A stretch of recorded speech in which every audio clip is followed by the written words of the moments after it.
¿no? Sus proyectos dentro de los marcos constitucionales, porque si uno mira Chile, hay diferencias con Bolivia y también con Colombia.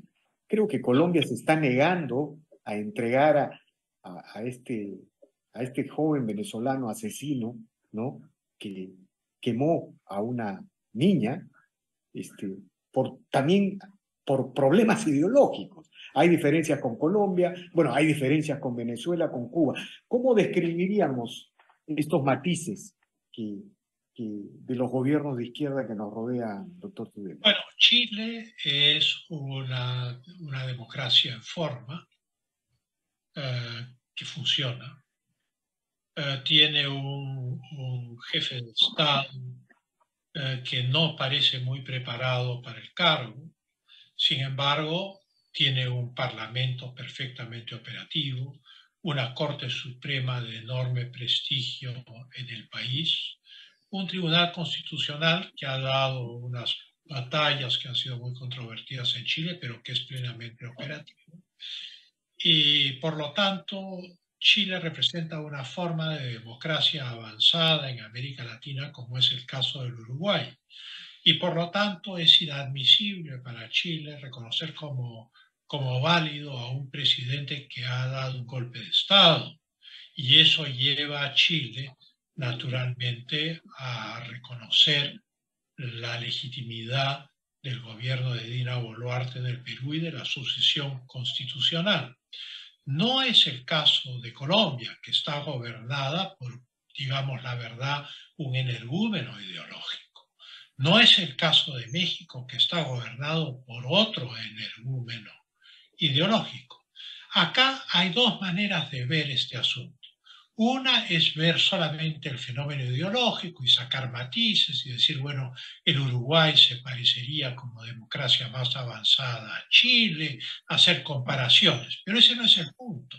Yo creo que esa primera forma nos lleva a un debate intelectual que no nos es útil. ¿Qué es lo que está en juego acá? La Alianza del Pacífico. ¿Para qué se fundó la Alianza del Pacífico? Para integrar 4 países capitalistas: Chile, Perú, Colombia y México. Por desgracia, en esos países capitalistas, en medio de una ola de descontento que yo atribuyo no a las constituciones de los respectivos países, ni al régimen político, ni al régimen económico, sino a la terrible ruptura de la normalidad que el COVID representó, la mortandad que generó, el cierre masivo del comercio. Aproximadamente el 50% del comercio al por menor, retail, cerró el año 2020 para no abrir nunca más.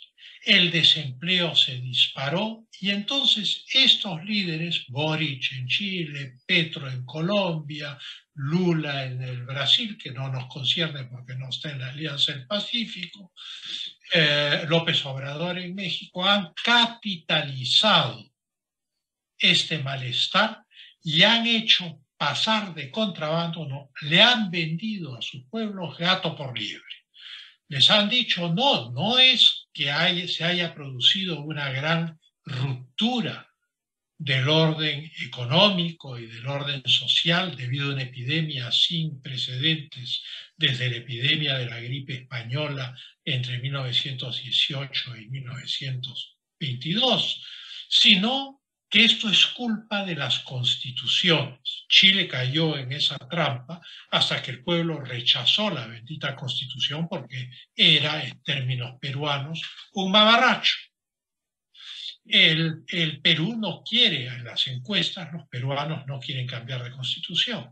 Podrán criticar al jefe del Estado, al Congreso, etc. Pero uno les pregunta, ¿quiere usted cambiar de constitución? La mayoría dice que no.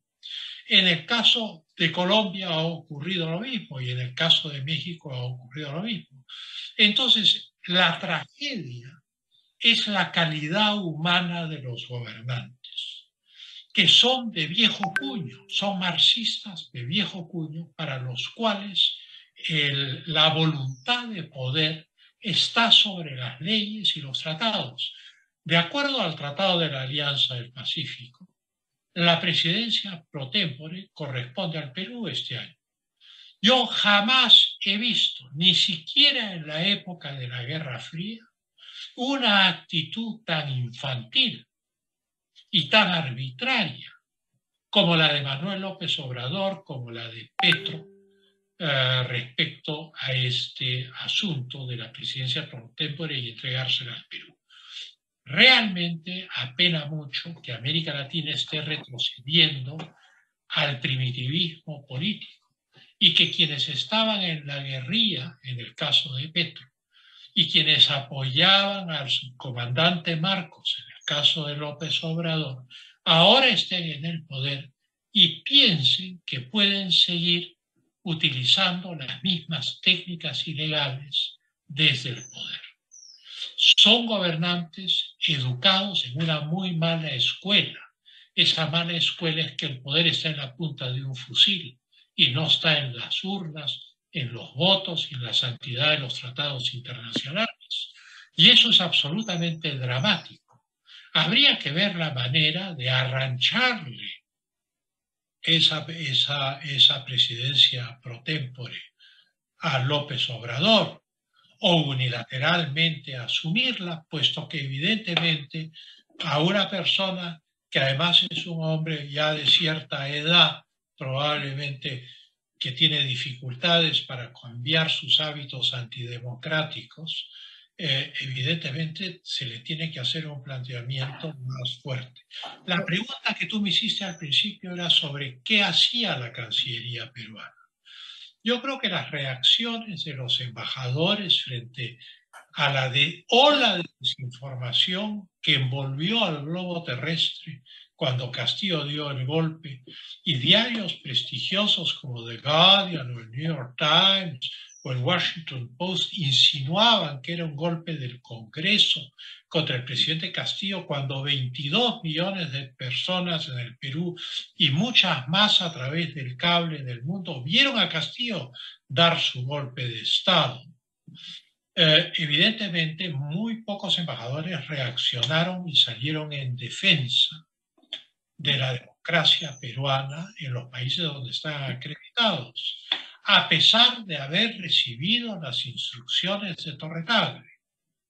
Eso es una cosa que tiene que calificarse, puesto que las embajadas se califican y los ascensos se califican y los puestos nuevos se califican. Esto debe calificarse porque es casi un abandono del puesto en la línea de batalla.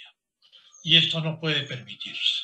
En segundo lugar, yo encuentro que la actitud de la canciller ha sido correcta en los foros internacionales, ha sido una actitud defensiva, pero el Perú tiene que pasar ahora a una actitud mucho más ofensiva, mucho más agresiva de su posición internacional, y tiene que acercarse a quienes sí pueden ser sus aliados para tratar de crear sinergias políticas en el continente. Ahora, doctor Tudela,